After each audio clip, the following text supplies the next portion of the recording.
All right, ladies and gentlemen, welcome back. How are you? This is part 3 of our vocal input effects series of videos.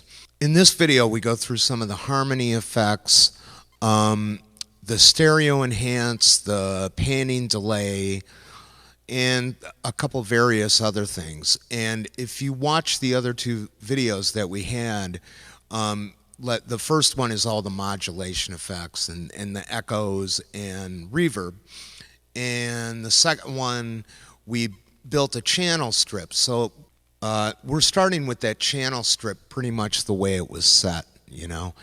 And the first thing I did in the video was sort of adjust the reverb to get a very clean, good sound in the headphones, you know, that you could use live or what have you, even for recording if you want. In the first 2 videos, I didn't realize that the effects were being heard mono because of my interface, the way I had this configured, the RC600 going into the interface. It is stereo now, so when we go through the panning delay and the stereo enhance and effects like that, you can clearly hear it. You can hear it on the chorus too. The one thing though is that with some of the other effects, I couldn't tell the difference between mono or stereo, so that's something to consider. Anyways. We have Laura again demonstrating the different effects, and then after we go through her segment, I'll return and share some thoughts with you. Thanks for checking it out. Enjoy.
la la la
So let's share some thoughts about this.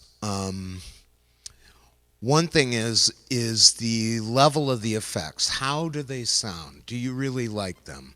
This is up to you to decide, really. I mean, for me personally, my opinion is that some of them sound really great, and some of them are, I mean, they're very basic level effects, right?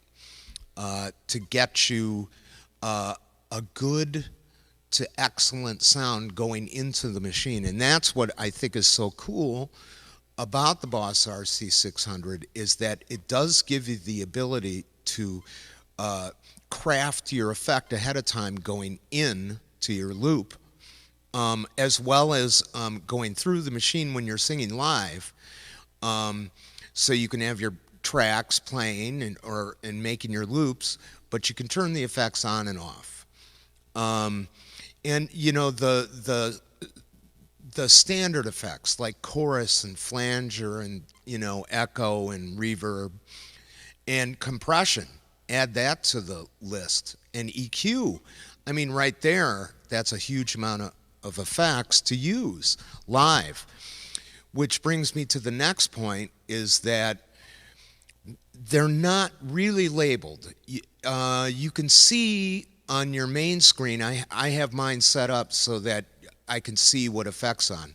Now, some of them are mislabeled. For instance, chorus comes up as reverse delay or something. It's mislabeled. It does not come up on my RC600. It doesn't not come up as chorus. Regardless, when you're in the midst of a performance and looking down, and you're looking at the different lights, right? There's no labeling to tell you what effect you're turning on and off, you know? And it would be nice if there was big, giant labels when you hit the switch to let you know what you're turning on and off. So that could be you know, confusing in the heat of the moment. On the other hand, if you're sitting and you're recording, or you're getting loops ready for a performance, or you're just at home doing some recording into the machine, using the harmony effects and the filters and things like this really are powerful to make some interesting sounds, you know. So going back to the quality, I think the quality is there. And you know, in this video, I mean, Laura is singing all over the place. She's singing runs and scales and this and that. And the pitch seems to track really well. And which brings me to the next thing, is that we'll definitely do a video that shows the vocoder and the other vocal effects that you can use when you hook up a MIDI keyboard like this. and try to control the pitch with a synthesizer, and it's a little beyond my expertise, but I can figure it out.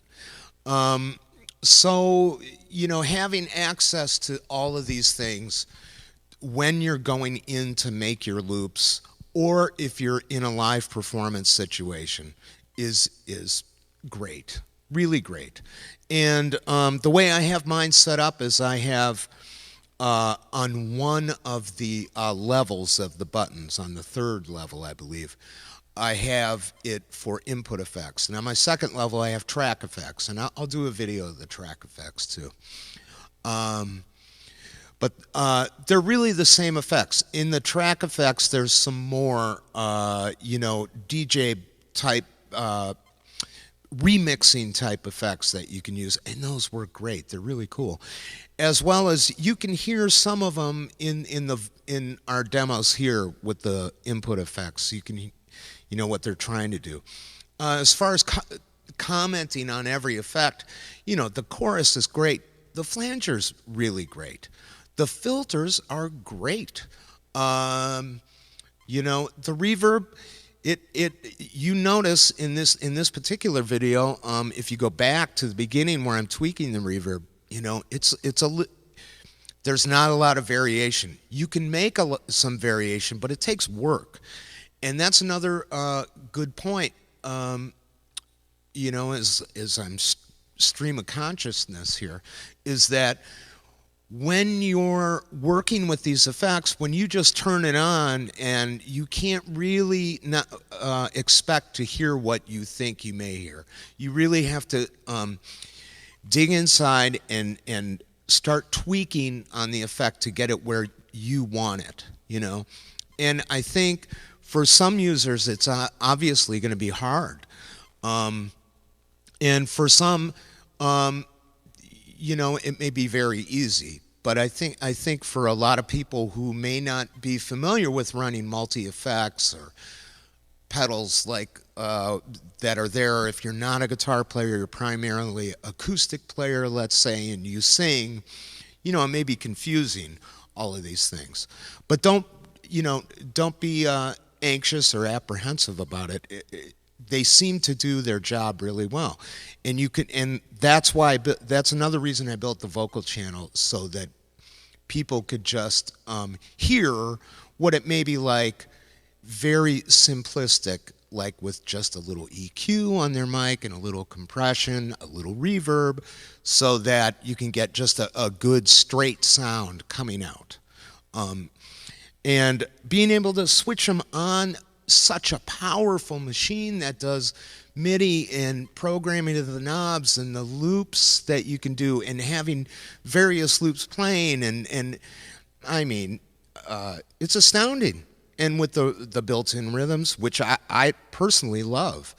And that's another thing. We'll get to that down the road, I think, in another video, where somebody was asking about, why don't you record percussion? Well, it's easy to do. I record all sorts of things. So, but I will do that because that's another reason to use the effects, like using the filters or a reverb going in, and then when you loop your sound back, you still have the track effects too. So that's what I said, I have mine on 2 different levels. So I can access them. I did try the method of trying to access them all from one of the modes, and it was too complicated for me. It worked much better for me knowing, okay, these are my input effects. This is where my compressor always is, which I'm almost out of breath. I had a problem with where I set up the effects, and going from song to song, the vocals were at a different level. So a friend of mine said that what he did is he went through and made a general channel strip, I believe, and then he wrote that to, program 1, program 2, 3, 4, etc., etc., going down the line, so that his channel strip was in every preset he had, which I think is genius. So that's another thing you could, explore. Anyways, I hope that covers it for you. If you have any questions, just write it in the comments. And if you enjoy this and you're entertained by it, certainly subscribe. We're having fun doing this, and I love showing people equipment and talking about it, and YouTube's great. Okay, thanks a lot, you guys. See you soon.